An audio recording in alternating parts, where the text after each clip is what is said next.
నాకు దూరం అవుతోంది వంశీ గారు. అయినా కూడా మీకోసం 1000 కళ్ళతో నా ప్రాణం పోయే వరకు ఎదురు చూస్తూ ఉంటాను. సపోజ్ మా అమ్మ స్నిగ్ధ ప్రేమ వద్దు, వదులుకో అంటే వదిలేస్తాను.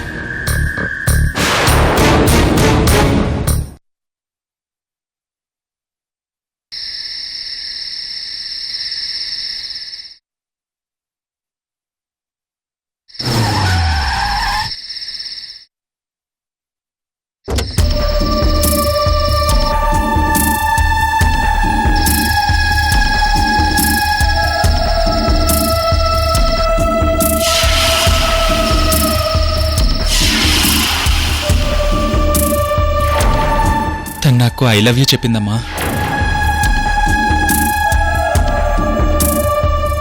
Will you marry me Vamshi గారు? నా ప్రేమ ఉన్నంత వరకు వంశీ గారిని వదలను. మీరే నన్ను కోడలుగా యాక్సెప్ట్ చేసి హారతిచ్చి మీరే ఇంట్లోకి తీసుకెళ్తారా అంటే?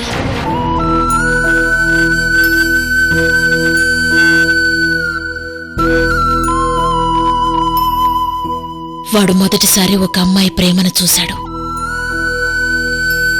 తన మనసులో చెలరేగుతున్న ఫీలింగ్స్ ని ఈ తల్లితో పంచుకున్నాడు. నాన్న వంశీ, అమ్మాయిలతో ఉన్నప్పుడు జాగ్రత్తగా ఉండాలి. కృష్ణవేణి వంశీతో ఎంత స్నేహంగా ఉన్నా తన స్పర్శను గాని తన ఒడిని కాని ఏ రోజు వాడు తాకలేదు. వాళ్ళిద్దరూ అపరిచితుల్లాగే ఉండిపోయారు.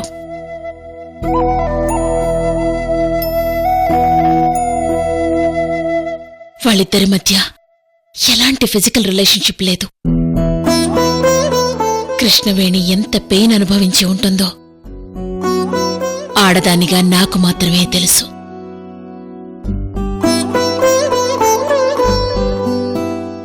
బట్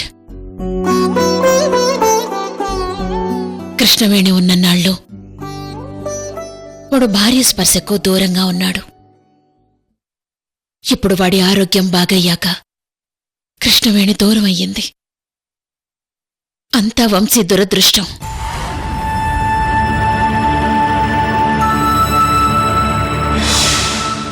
లేదంటే కృష్ణవేణి దురదృష్టం అనుకోవాలా?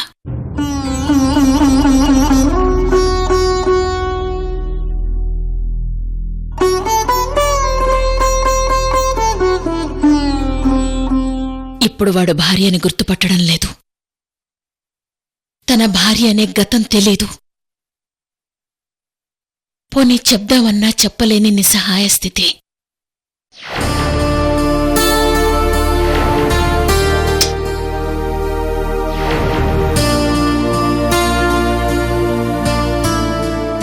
అక్కడికి వాడికి డైరెక్ట్గా కాకుండా ఇండైరెక్ట్గా స్నిగ్ధ జోలికి వెళ్లొద్దు అని చెప్పాను.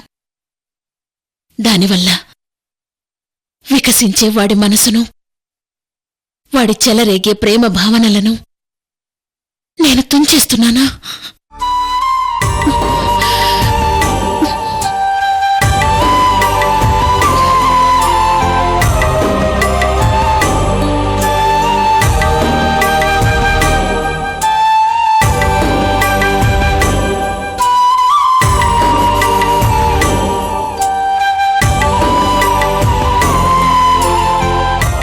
అప్పటికీ ఆ స్నిగ్ధకు వార్నింగ్ ఇచ్చొచ్చాను. బట్ అదే నా కొడుకు ప్రేమించొద్దని ఎలా చెప్పను?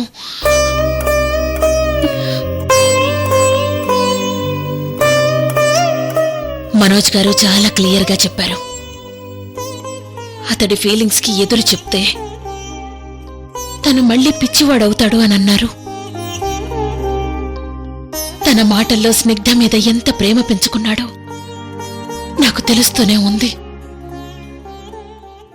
ఇలాంటప్పుడు వద్దని ఎలా చెప్పను? అలా చెప్పకపోతే కృష్ణవేణి జీవితం ఏమైపోతుంది? రేపు కూడా ఇక్కడే వెయిట్ చేస్తాను. మీరు రాకపోతే చచ్చిపోతాను.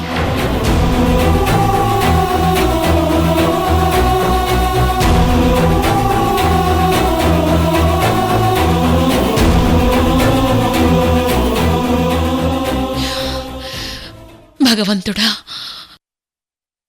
ఇటు కొడుకు అటు కోడలు ఎవరి వైపు మొగ్గాలి?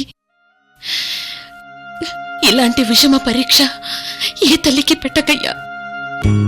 నమ్మకమీయరా స్వామి, నిర్భయమీయరా స్వామి, సన్మార్గమే చూపరా స్వామి, సుజ్ఞాన సూర్యుని మా వెలిగించరా.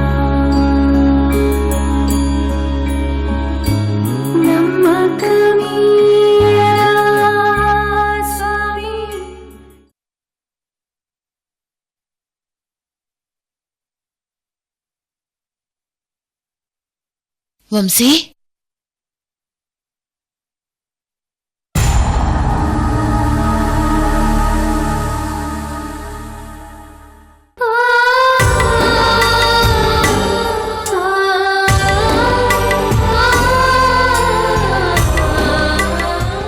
ఏనన్నా అలా ఉన్నావు? ఏం లేదమ్మా. నాన్న వంశీ, ఆగు.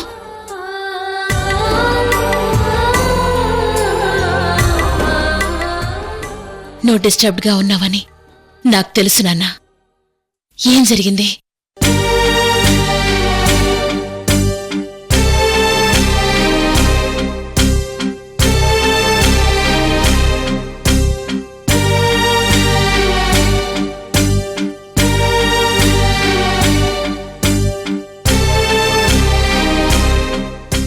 అమ్మా, చెప్పు నాన్న. నా మనసులో చెలరేగే ఫీలింగ్స్ నీకు చెప్పాలనుంది. కానీ నాన్న, నువ్వేమీ దాచుకోవద్దు. ఈ అమ్మతో చెప్పరా. అమ్మా, స్నిగ్ధ విషయంలో, స్నిగ్ధ ప్రేమ విషయంలో నువ్వు నన్ను హెచ్చరించావు కదా. అవునన్నా. నేను ప్రేమ విషయంలో, స్నిగ్ధ విషయంలో కూడా జాగ్రత్తగా ఉండాలనుకున్నాను. బట్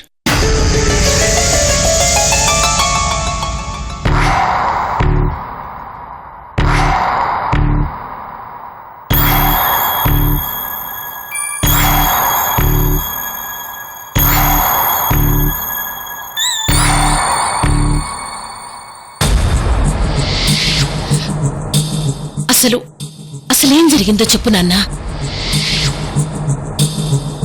స్నిగ్ధ ఫోన్ చేస్తే వెళ్ళానమ్మా. విల్ యూ మ్యారీ మీ అని అడిగిందమ్మా.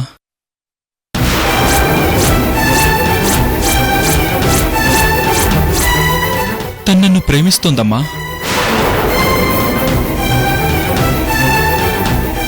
నేను లేకపోతే తను బ్రతకలేనని చెప్పింది.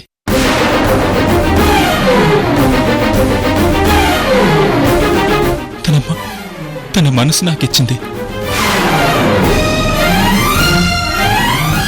పెళ్లి చేసుకోకపోతే తను చచ్చిపోతానని చెప్పింది. చచ్చిపోతానని చెప్పింది. చచ్చిపోతానని చెప్పింది. చచ్చిపోతానని చెప్పింది. చచ్చిపోతానని చెప్పింది. చచ్చిపోతానని చెప్పింది. చచ్చిపోతానని చెప్పింది. ప్రేమిస్తున్నానని చెప్పిన రోజు పువ్విచ్చింది. ఆ రోజు తీసుకోలేదు. ఈరోజు పెళ్లి చేసుకుంటావా అని డైరెక్ట్గా అడిగింది. ఏం సమాధానం చెప్పకుండా వచ్చేశానమ్మా.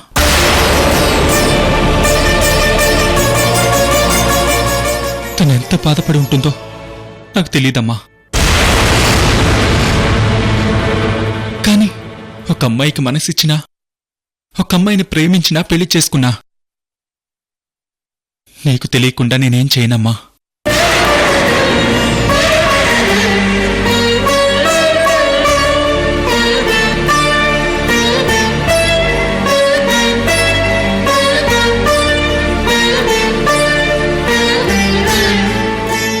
అమ్మా, అసలు ప్రేమంటే ఏంటమ్మా?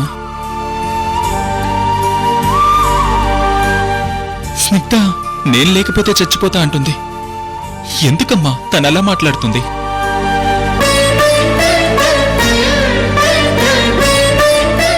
నా కోసం ఇంకొకరు చనిపోవడం నేను తట్టుకోలేనమ్మా.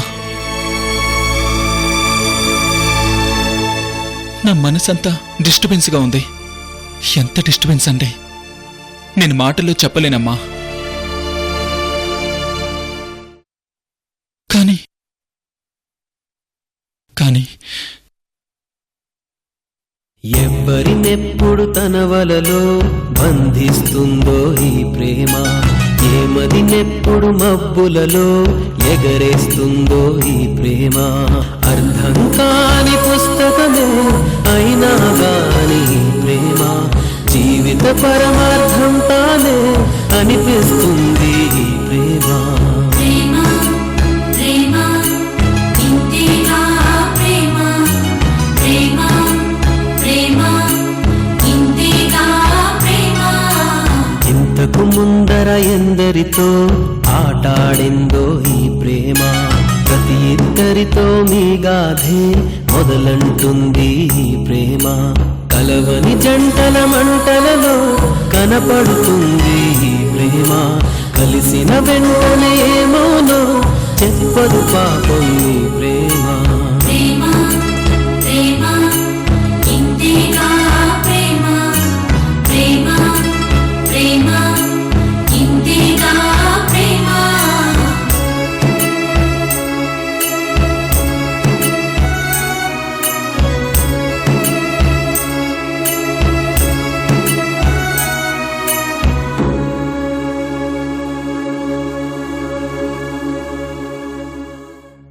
నేను స్నిగ్ధను కలిసొచ్చానమ్మా.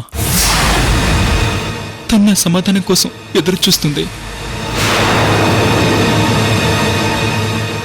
నేను తిరిగి వెళ్ళి తన ప్రేమని యాక్సెప్ట్ చేయకపోతే చచ్చిపోతానందమ్మా.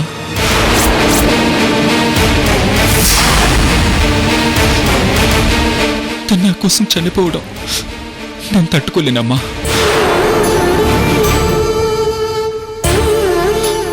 ఇప్పుడు నేనేం చేయాలమ్మా? తను నా కోసం రేపు కూడా అక్కడే వెయిట్ చేస్తా అని చెప్పింది. నేను వెళ్ళాలా వద్దా చెప్పమ్మా.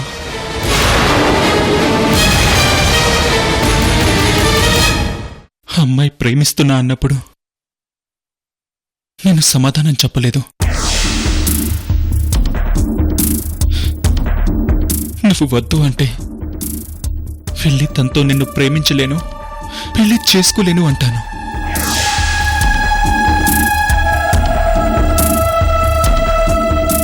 తనేం అడిగితే అది ఇవ్వండి. తనకేం కావాలంటే దాన్ని ప్రొవైడ్ చేయండి. తన ఫీలింగ్స్ కానీ ఎమోషన్స్ కానీ అడ్డు చెప్పకండి.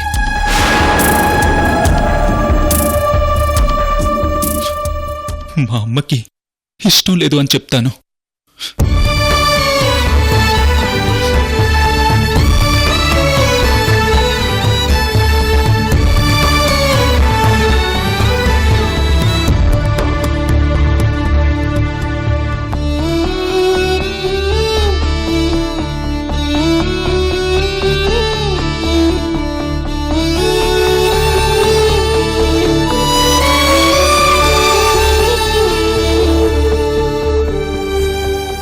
మా అమ్మకి ఇష్టం లేని పని నేనేది చేయను. అది ప్రేమైనా పెళ్ళైనా ఏదైనా సరే అని చెప్తానమ్మా. చెప్పమ్మా, నన్నేం చేయమంటావు?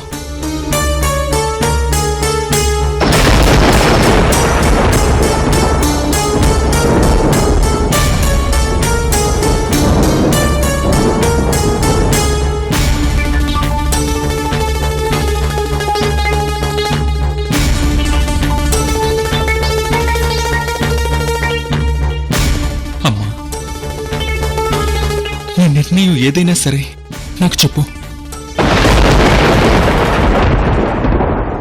అమ్మ ఇప్పుడు బిడ్డ క్షేమం కోరుతుంది. బిడ్డకేం కావాలో అమ్మ కంటే ఇంకెవరికి తెలుస్తుంది?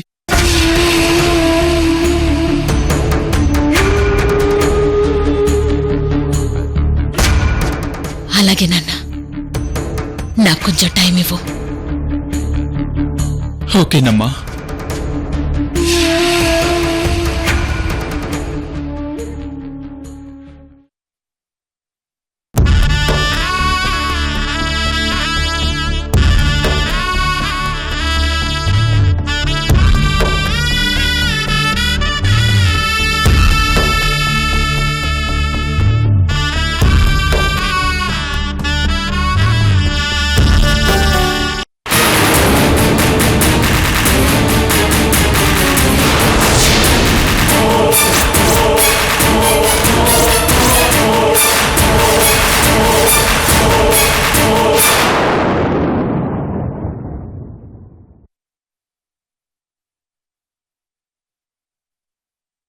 ఏం జరుగుతుంది రత్న?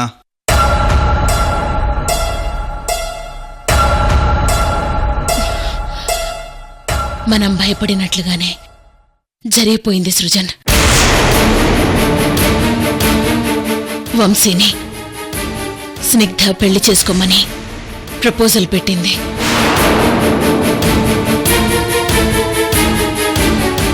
స్నిగ్ధ అంటే ఇష్టమని అంటున్నాడు. స్నిగ్ధని ఇష్టపడుతున్నాడు.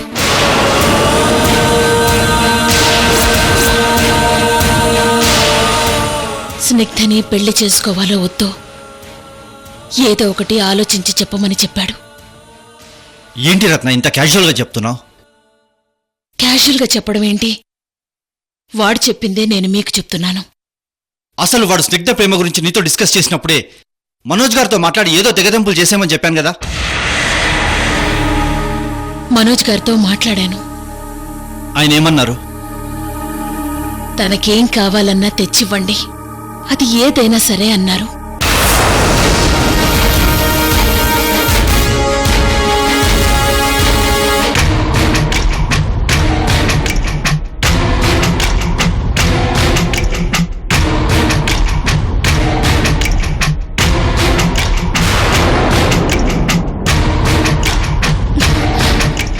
మనోజ్ గారితో స్నిగ్ధ గురించి క్లియర్గా చెప్పావా?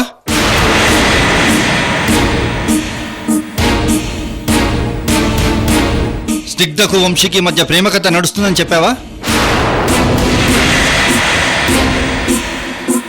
వంశీ స్నిగ్ధలు ఒకటైతే కృష్ణవేణి జీవితం ప్రాబ్లంలో పడుతుందని చెప్పావా? చెప్పావంటూ గుచ్చి అడుగుతావేంటి? నువ్వింత క్లారిటీగా చెప్పుంటే మనోజ్ గారు వెంటనే వంశీని స్నిగ్ధని దూరం చేయమని చెప్పేవారు. అలా ఏమీ చెప్పలేదు. వంశీ ఆరోగ్యవంతుడిగా ఉండాలి అంటే కొంత ఓర్పుగా ఉండాలి.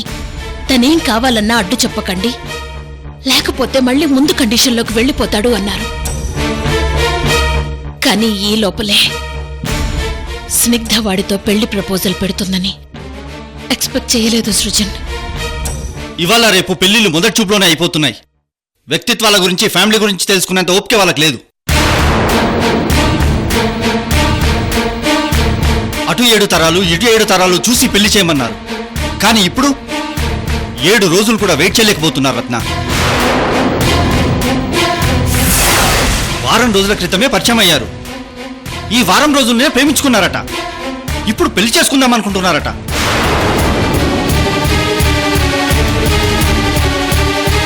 ఇదే మన బొమ్మలాట అనుకున్నాడా వాడు? అంతా నీ వల్లే. మనోజ్ గారు చెప్పారని వాడి మీద అతి ప్రేమ చూపిస్తూ వాడు చెప్పిన దానికల్లా గంగిరెద్దులా తలాడిస్తున్నావు. మంచి చెడు కొంచెం కూడా ఆలోచించడం లేదు. ఏంటి సృజన్, అంతా నా తప్పే అయినట్టుగా మాట్లాడుతున్నావు? అవును రత్న, తప్పంతా నీదే. సృజన్, అనవసరంగా నన్ను బ్లేమ్ చేయకు. జరిగేదంతా నా చేతుల్లో ఉంటే నేనే కంట్రోల్ చేసేదాన్ని. వాడు ఎవరినో ప్రేమిస్తే నాదా తప్పు? అక్కడికి ఆ అమ్మాయి దగ్గరికి వెళ్లి వార్నింగ్ ఇచ్చాను కదా, ఇంకెంతకంటే నేనేం చేయను? ఆ రాత్రి మనం డిస్కస్ చేశాక నువ్వు మనోజ్ గారిని కలిశావు. ఆ తర్వాత వంశీతో మాట్లాడావా?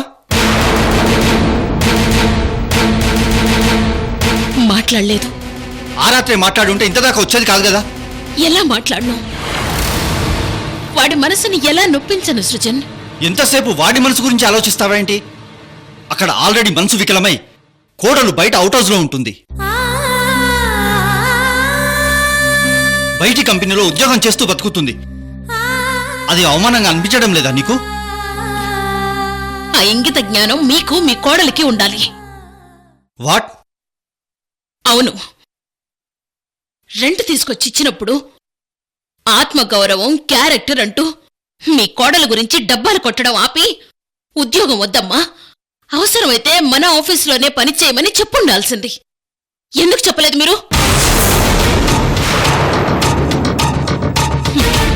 మీ కోడల్ని ఎవరు రోడ్డు మీద తిరగమన్నారు? ఇంకొక కంపెనీలో ఎవరు ఉద్యోగం చేయమన్నారు? అది అవమానమని మీ కోడలికి తెలీదా? సృజన్ చక్రవర్తి గారి కోడలు ఏదో కంపెనీలో ముష్టి 30,000 కోసం ఉద్యోగం చేస్తోందని మీకు అవమానంగా అనిపించలేదా? ఇన్ని పనులు తప్పుగా చేస్తున్నా మళ్ళీ మా కోడలు గొప్ప వ్యక్తి, తోటకూర కట్ట అంటూ పొగడ్తలొకటి. మీరు మీ కోడలు చేసే పనులకు ఒళ్ళు మండుతుంది ఇక్కడ. అయినా నేనేమైనా మిమ్మల్ని గాని మీ కోడల్ని గాని ఒక్క మాట అన్నానా? అనలేదు.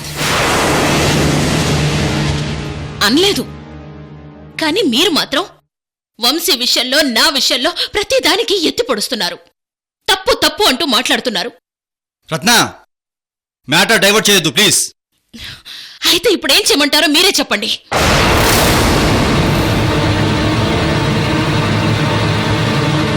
చెప్పండి. స్నిగ్ధని మర్చిపోమని చెప్పు. నేను ఇప్పుడే వెళ్ళి కృష్ణవేణి ఇంటికి తీసుకొస్తాను.